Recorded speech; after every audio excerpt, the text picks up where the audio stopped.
ama ha noqdaan kuwa tuulo cidla jooga inta badan waxaad maqli Soomaali dhahaysa beesha caalamku waxaan ku codsanaynaa caalamku hana gargaaro iyo wixii la mid ah waxa nasiib darro ah inaan niyadda ka dhimano oo aan aamino inaan isku filaan karin dabcan dagaaladii burburkii abaarihii iyo dawlad la'aantii waxa inoo baahisay shisheeye laakiin isweydii waligan madawarsi iyo gacan shisheeyaan ku noolaanaynaa haddaba waxaan rabaa inaan idin tuso hay-adaha shisheeye intooda badan khasaaraha aan ku qabno inuu aad u badan yahay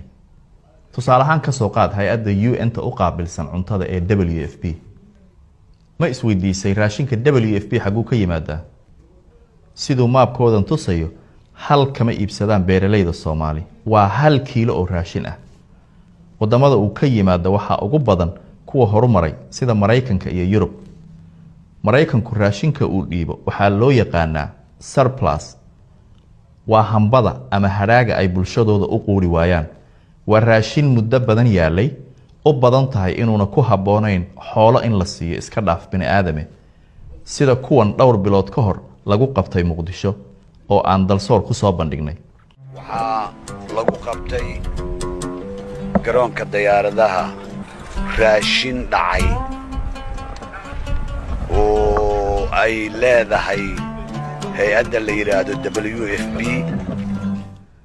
xaqiiq ahaan Mareykanku isaga faa'iidooyin badan ku qaba inuu raashin qashin ah inagu soo daadiyo beerahaas WFP ay cuntada ka soo qaadato waxa ka shaqeeya malaayiin Mareykan iyadoo loogu danaynayo shacabka Mareykanka in loogu abuuro shaqooyin midda kale maraakiibta iyo gaadiidka kale ee qaada cuntada WFP waxa shuruud ah inay noqdaan kuwa laga leeyahay dalka Mareykanka waxa taas dheer Mareykanku inuu sheego inuu Soomaalida ku gargaaro malaayiin dollar taasna waxa qayb weyn ka ah cuntadaas qashinka ah ee la inagu soo daadinayo hay-adda WFP waxay sheegtaa inay qoodiso malaayiin Soomaali ah taasi ma runba anigu markii ugu horeysay ee aan baaritaan ku sameeyay hawlgalka WFP ee Soomaaliya waxay ahayd 2009kii anigoo telefishinka Channel 4 u sameeyay barnaamijkaas waxaan ku ogaanay baaritaankaas in raashinkii loogu talagalay masaakiinta intiisa badan una gaarin mar qoliyaha hay'adda laftirkooda laga soo muddo yar kadib warbixin ay UN-ta soo saartay ayaa waxa lagu sheegay in raashinka intiisa badan aan la gaarsiinin dadkii loogu talagalay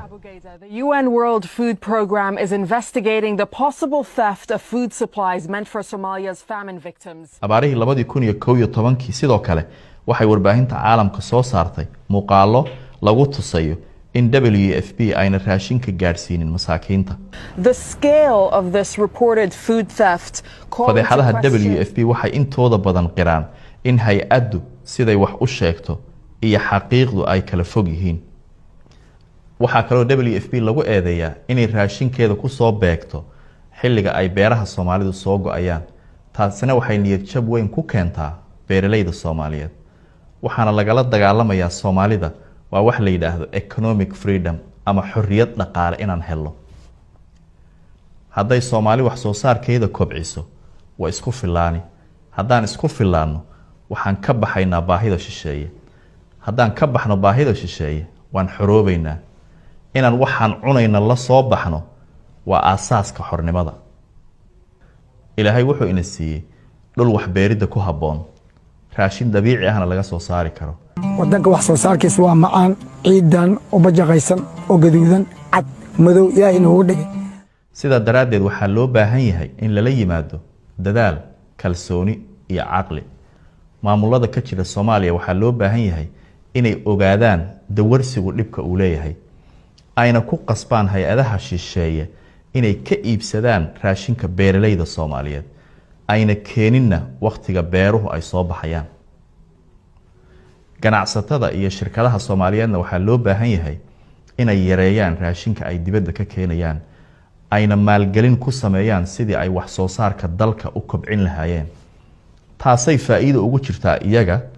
ummaduna horumar ku gaari kartaa shacabkana waxaa la gudboon inay cadaadis saaraan maamulada shirkadaha iyo ganacsatada Soomaaliyeed si muhiimadda loo siiyo wax soo saarka dalka qof walba oo Soomaali ahna waxay mas'uuliyad ka saaran tahay inuu aamino waxa dalka ka soo baxa inuu ka fiican yahay waxan dibadda laga keenayo.